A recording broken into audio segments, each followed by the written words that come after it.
کرام، سامعین و حاضرین حضرات، اللہ تبارک و تعالی ارشاد فرما رہا ہے، پس جو شخص غلام نہ پائے تو وہ 2 ماہ لگاتار روزے رکھے، اس سے قبل کہ وہ ایک دوسرے کو ہاتھ لگائیں، اور جو اس پر بھی قادر نہ ہو تو وہ کھانا کھلائے 60 مسکینوں کو، یہ اس لیے کہ تم تصدیق کرو اللہ اور اس کے رسول کے فرمان کی، اور یہ اللہ کی مقرر کردہ حدیں ہیں۔ محترم سامعین و حاضرین حضرات، اللہ تبارک و تعالی اپنی مقدس کتاب قرآن مجید فرقان حمید میں ارشاد فرما رہا ہے کہ اگر تم ظہار کر بیٹھو تو پھر اس کا کفارہ ادا کرو۔ کفارہ کیا ہے؟ کل جو ایت مبارکہ پڑھی گئی تھی اس میں بیان کیا گیا تھا کہ غلام آزاد کیا جائے کفارے کے طور پر۔ اب سوال یہ ہے کہ ایک بندے کے پاس غلام ہے ہی نہیں تو وہ کیا کرے؟ تو شریعت مطہرہ اور قرآن مجید نے اسے اس کا حل بتایا اور ارشاد فرمایا اگر غلام دستیاب نہیں ہے یا اس کے پاس کوئی غلام نہیں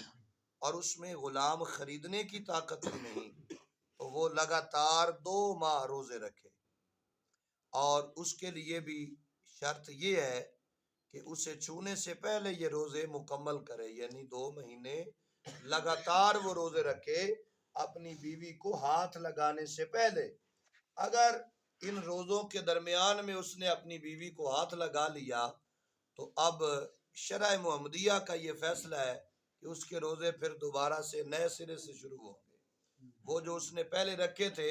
وہ سارے کے سارے ضائع ہو گئے۔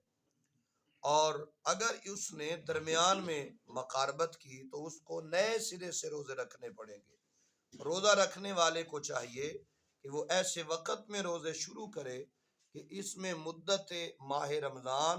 عید الفطر اور ایام تشریق نہ آئیں تاکہ وہ مسلسل روزے رکھ سکے۔ یعنی اگر وہ روزے رکھ رہا تھا، اس نے 1 مہینہ روزے رکھ لیے، آگے ماہ رمضان شروع ہو گیا تو اب صاف ظاہر ہے فرض روزے رکھنے ہیں، اور جب فرض روزے رکھے گا تو وہ دوسرے جو روزے تھے اس کے کفارے والے ان کا تسلسل ٹوٹ جائے گا، اور وہ دوبارہ سے جو پہلے 1 ماہ رکھ چکا تھا وہ بھی دوبارہ رکھنے پڑیں گے۔ نبی پاک صاحب الاولاق سیاہ افلاق جناب احمد مجتبی حضرت محمد مصطفیٰ صلی اللہ تعالی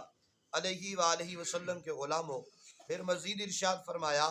اگر کسی نے روزے رکھنے شروع کیے اور وہ بیمار ہو گیا یا اسے سفر پر جانا پڑا اور وہ روزے نہ رکھ سکا تو احناف کے نزدیک از سرے 9 روزے رکھنے شروع کرے، یعنی جب وہ ٹھیک ہو جائے تو پھر دوبارہ سے وہ شروع کرے گا۔ لیکن اگر وہ روزہ رکھنے پر بھی قادر نہ ہو، سب سے پہلی بات تھی غلام کی کہ غلام آزاد کرے، پھر بات آ گئی کہ اس کے پاس غلام ہے نہیں، پھر تیسری بات آ گئی کہ وہ غلام خریدنے کے قابل بھی نہیں ہے، تو پھر ارشاد فرمایا وہ 2 مہینے کے لگاتار روزے رکھے۔ اب ارشاد فرمایا جا رہا ہے کہ اگر وہ 2 مہینے کے روزے بھی نہیں رکھ سکتا تو اب اس کے لیے کیا حل ہے؟ ارشاد فرمایا لیکن اگر وہ روزہ رکھنے پر بھی قادر نہ ہو تو پھر وہ 60 مسکینوں کو کھانا کھلائے۔ قادر نہ ہونے کا مطلب یہ ہے کہ اس کی جسمانی صحت اس کی متحمل نہ ہو، یا وہ بوڑھا ہو اور اتنا عرصہ لگاتار روزے رکھنا اس کے لیے دشوار ہو، یا اسے اندیشہ ہو کہ وہ مسلسل 2 ماہ تک عورت سے احتجاج نہیں کر سکتا، درمیان میں اس سے پھر بے احتیاطی ہو جائے گی تو پھر فرمایا وہ کم از کم 60 مسکینوں کو کھانا کھلائے، یہ اس کے ظہار کرنے کا کم از کم کفارہ ہے۔ اللہ تبارک و تعالیٰ کی بارگاہ اقدس میں دعا ہے خالق کائنات ہم سب کی حاضری کو اپنی بارگاہ عالیہ میں قبول و منظور فرمائے۔ اور یہ کفارہ کیوں دیا جا رہا ہے؟ اس کی تصدیق بھی قرآن نے کی ہے، فرمایا یہ اس لیے ہے تاکہ تم تصدیق کرو اللہ اور اس کے رسول کے فرمان کی، اور یہ اللہ کی مقرر کردہ حدیں ہیں، جو اللہ تبارک و تعالی نے اپنے بندوں کے لیے بنائی ہے۔ اللہ تبارک و تعالی اپنے پیارے محبوب کے صدقے ہم سب کی حاضری کو اپنی بارگاہ میں قبول فرمائے۔ آمین۔ وآخر دعوانا الحمدللہ رب